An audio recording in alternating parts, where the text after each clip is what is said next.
The university is a user of Imply Online in terms of the video analysis software that you expose the students to. So I just want to ask a few questions around that, David, if possible. So really kind of, first off, why you guys use Imply Online at the university?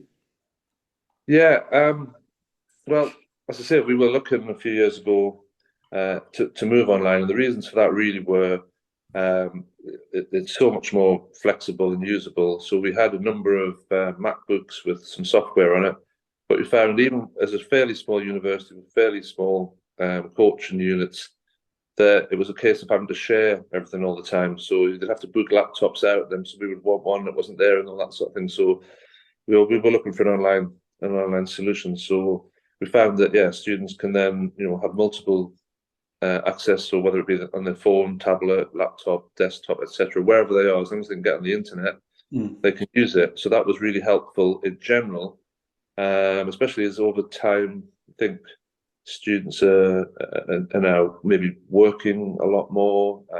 Their kind of attendance mode is changing, shall we say? Yeah. And that worked very much better for them sometimes.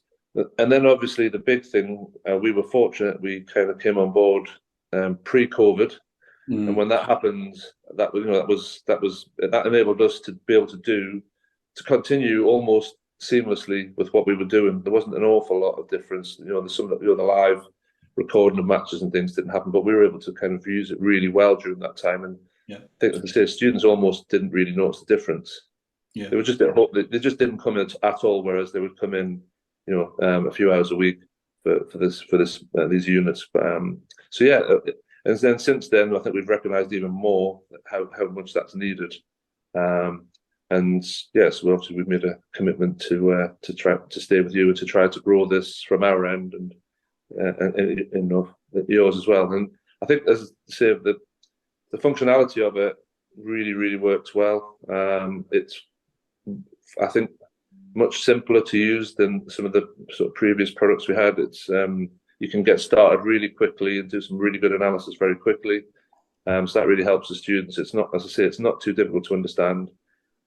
Great online tutorials, lots of support from yourselves. So we found it really useful over the past 3 or 4 years now. We do the uploading for them, just in terms of ease of cameras and all that sort of stuff. But yeah, and then they develop their own sort of coding windows or panels, Yeah. and yeah, we give them tasks around what we want them to look at in particular.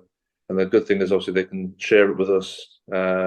So again, I could be at home, they could be at home, and they're doing something, and they can share it with me so I can have a look at it. Yeah. Or I could be in my office or whatever. So again, that idea of sort of cloud-based means that again, it's not having to be this sort of sit down with a laptop in front of you and looking at the work they've done. We can do it sort of remotely. Mm. Yeah, and that all leads into, in terms of the assessment in generally, where they'll present what they've been working on. So they'll do it a number of times during the unit, and then at the end they'll do it formally. And we can mostly sort of let them choose pretty much what they want to do in terms of project, a lot within a framework.